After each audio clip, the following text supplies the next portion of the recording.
অধ্যায় পরিবেশ ও বনভূমি 182 পাতার পরিবেশ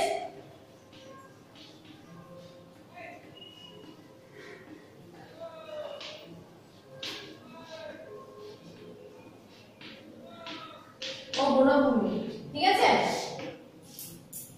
তো আগে আমরা দেখি পরিবেশ বলতে আমরা কি বুঝি। পরিবেশ বলতে আমরা কি বুঝি না, আমাদের চারপাশে যে গাছপালা, ঘরবাড়ি, মানুষজন, ঠিক আছে, আমাদের যে নিয়ে যে একটা সমাজ গড়ে উঠছে সেটা হচ্ছে আমাদের পরিবেশ, তাই তো? মানে আমরা বলি না যে আমরা আমাদের সবকিছুর উপর মানে আমাদের একটা ভালো মানুষ হয়ে ওঠার জন্য, আমাদের একটা চরিত্র গঠনের জন্য, আমাদের সবকিছুর জন্য আমাদের পরিবেশটা ঠিকঠাক হওয়া প্রয়োজন। আমরা বলি তো পরিবেশটা কি সমস্ত কিছু নিয়ে, মানে পাড়া প্রতিবেশী, ঘর বাড়ি, গাছপালা, আমাদের আশেপাশের মানুষজন, আমাদের সংস্কৃতি, আমাদের সমস্ত কিছু নিয়ে গড়ে ওঠে কিন্তু আমাদের পরিবেশ। তো পরিবেশ ও বনভূমি অনেক সময় কি নিজের ইচ্ছায় গড়ে ওঠে, বনভূমি বেশিরভাগ ক্ষেত্রে নিজের ইচ্ছায়, মানে স্বাভাবিক উদ্ভিদ কি হয় না আমাদের কোনো মানে মানুষের কোনো হস্তক্ষেপ ছাড়াই কিন্তু প্রাকৃতিক কারণে গড়ে ওঠে। ঠিক আছে, তো দেখো তোমাদের ক ইউনিটের পরিবেশ ও বনভূমি ক ইউনিট হচ্ছে বনে থাকে বাঘ। ঠিক আছে, ক ইউনিট হচ্ছে বনে থাকে বাঘ। এখানে দেখো কি দেখবো আমরা, বলছে এক সময় সমস্ত পৃথিবী জুড়ে ছিল নানা রকমের গাছপালা, জলাভূমি, নদী আর বিশাল এলাকা জুড়ে ছিল সমুদ্র। মানে এক সময় ছিল প্রচুর গাছপালা, নদী, সমুদ্র। ঠিক আছে, তো এইসব বন জঙ্গল আর জলাভূমিতে থাকতো নানা প্রজাতির পশু পাখি, কীট পতঙ্গ। অনেক পরে পৃথিবীতে এলো মানুষ। তাহলে পৃথিবীর সৃষ্টির প্রথমে কিন্তু মানুষের উদ্ভব হয়নি, প্রথমে গাছপালা, পশু পাখি, জীবজন্তু সমস্ত কিছু ছিল। আস্তে আস্তে বিবর্তনের ফলে কি হয়েছে, অনেক পরে মানুষের সৃষ্টি হয়েছে। মানুষ সভ্য হয়ে বসত গড়তে এবং কৃষিজমি তৈরি করতে গাছ বন জঙ্গল কেটে সাফ করলো। তবুও নানা স্থানে রয়ে গেল হাজার হাজার প্রজাতির গাছ আর পশু পাখি, কীট পতঙ্গ। যত আস্তে আস্তে কি আমাদের জনসংখ্যা বৃদ্ধি পাচ্ছে, যার ফলে কি প্রচুর বনভূমি কি কেটে পরিষ্কার করে সেখানে বসতি গড়ে তোলা হচ্ছে।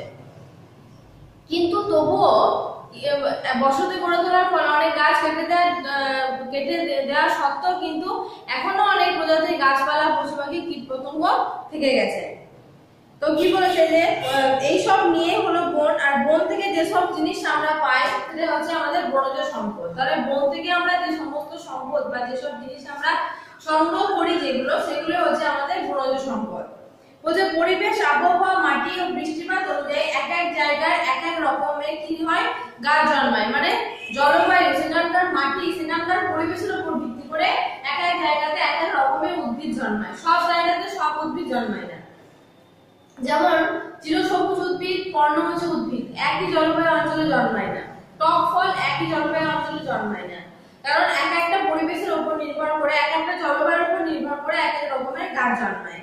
ঠিক আছে, তো আবার এক এক রকমের বনে এক এক রকমের বিশেষ প্রজাতির প্রাণী বসবাস করে। যেমন আমরা সুন্দরবনকে রয়্যাল বেঙ্গল টাইগারের জন্যই আমরা ভালোভাবে চিনি, কিন্তু রয়্যাল বেঙ্গল টাইগার অন্য কোথাও আরো তো অনেক বন জঙ্গল আছে। রয়্যাল বেঙ্গল টাইগারকে আমরা জানি সুন্দরবনের রয়্যাল বেঙ্গল টাইগার। ঠিক আছে, তাই পৃথিবীর নানা স্থানে উদ্ভিদ বৈচিত্র্য, জীব বৈচিত্র্য দেখা যায়। বলেছে উত্তরের পার্বত্য অঞ্চল তোমরা সবাই জানো, একদম উপরের দিকে উত্তর দিকে আছে আমার দার্জিলিং, জলপাইগুড়ি, আলিপুরদুয়ার, কালিম্পং, কার্সিয়াং এগুলো। ঠিক আছে, তো বলছে যে উত্তরের পার্বত্য অঞ্চল দার্জিলিং, কালিম্পং, জলপাইগুড়ি, আলিপুরদুয়ার জেলার তরাই ও ডুয়ার্স অঞ্চলে শাল, সেগুন, শিমুল, পাইন, ওক, বাঁশ প্রভৃতি গাছ জন্মায়। বনে থাকে হাতি, বাইসন, চিতা, কালো ভালুক, একশৃঙ্গ গন্ডার, এই সমস্ত মৌমাছি ইত্যাদি। পশ্চিমের সমস্ত পুরুলিয়া, বাঁকুড়া, বীরভূম, পশ্চিম বর্ধমান, পশ্চিম মেদিনীপুর জেলার কিছু অংশ এটা কি মালভূমি এলাকা। পশ্চিম মালভূমি মানে বাঁকুড়া, বীরভূম, পুরুলিয়া, পশ্চিম বর্ধমান আর পূর্ব মেদিনীপুর, পশ্চিম মেদিনীপুর জেলার কিছু অংশে মালভূমিতে শাল, পলাশ, মহুয়া, বাবলা, বাঁশ, তুঁত, বনতুলসী প্রভৃতি গাছ জন্মায়। এখানে হাতি, শিয়াল, খরগোশ, কাঠবিড়ালি ও পাখি দেখা যায়। তবে পশ্চিমবঙ্গের অন্যান্য জেলায় সমভূমিতে বট, অশ্বত্থ, বাবলা, ছাতিম, রাতাচূড়া, কৃষ্ণচূড়া প্রভৃতি এসব গাছ জন্মায়। ঠিক আছে, তো কি বলছে যে আবার দক্ষিণে দেখো হুগলি নদীর মোহনায় বদ্বীপ অঞ্চলে সুন্দরবনে সুন্দরী গড়ার দেওয়া প্রভৃতি, মানে দক্ষিণ 24 পরগনায় কি হয়, দক্ষিণ দিকের হুগলি নদীর তীরে যে আমাদের সুন্দরবন আছে, সুন্দরবনে সুন্দরী গড়ার দেওয়া এই উদ্ভিদগুলো একমাত্র সুন্দরবনে দেখা যায়, এগুলো অন্য কোথাও পায় না। ঠিক আছে, আমরা দেখতে তো সুন্দরবনের বিখ্যাত বাঘ হচ্ছে রয়্যাল বেঙ্গল টাইগার। ঠিক আছে, তাছাড়া এখানে বুনো শুয়োর, সাপ, বাঁদর, হরিণ, ভোঁদড়, আচ্ছা কুমির, কামড়, সাপ প্রভৃতি থেকে থাকে। এটা থেকে তোমরা পড়বে, মানে বলে থাকে বাঘ অধ্যায়টাতে তোমরা পড়বে 1, 2, 3 আর 4 পড়বে। ঠিক আছে, এটা থেকে পড়বে 1, 2, 3 আর 4। ঠিক আছে, পাঁচেরটা বাদ থাকবে। তারপরে দেখো কি বলেছে, বন থেকে কি কি পায়। 6 ইউনিটে আছে বন থেকে কি কি পায়।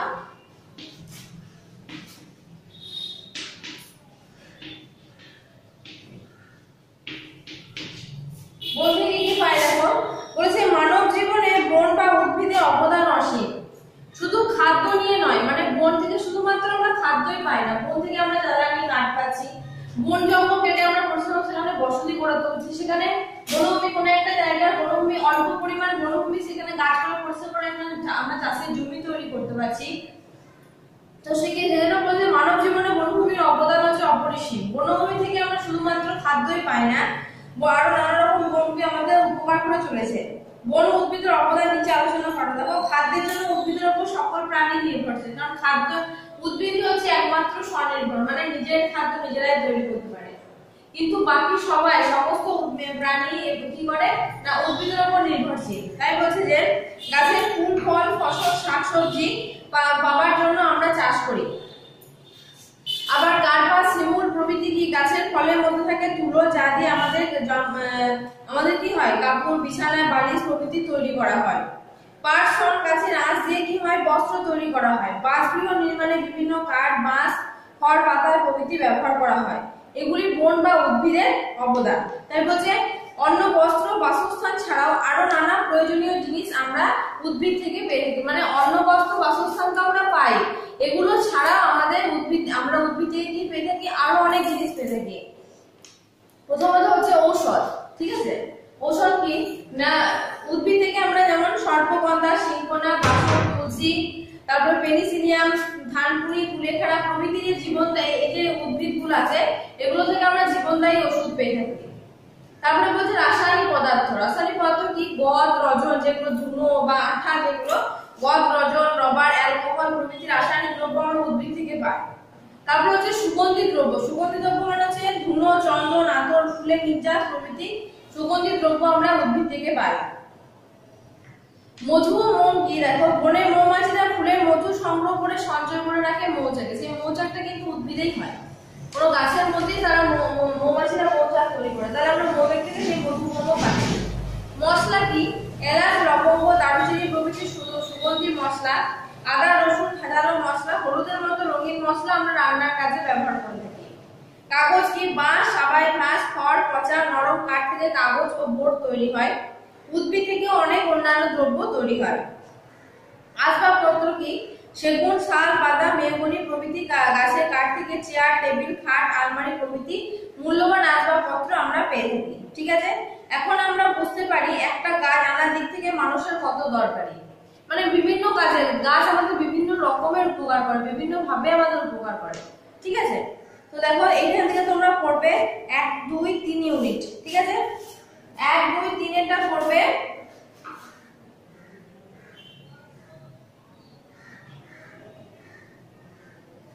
এক, 2, 3 আর 5 ক পড়বে। 1, 2, 3 আর 5 ক শুরু। ঠিক আছে, বুঝতে পেরেছো?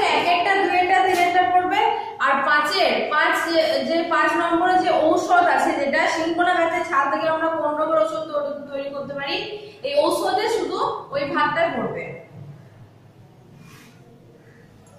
তারপরে দেখো কি বলেছে, তারপরে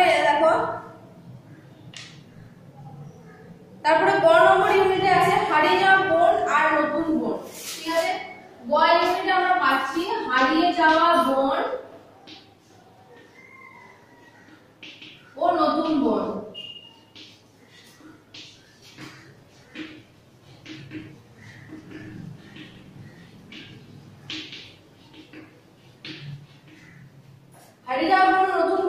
দেখো বলছে আদিম যুগে সারা পৃথিবী জুড়েই ছিল বনভূমি। আদিম যুগে তখন কিন্তু মানুষের উদ্ভব হয়নি, তখন সারা পৃথিবীতে বনভূমি ছিল।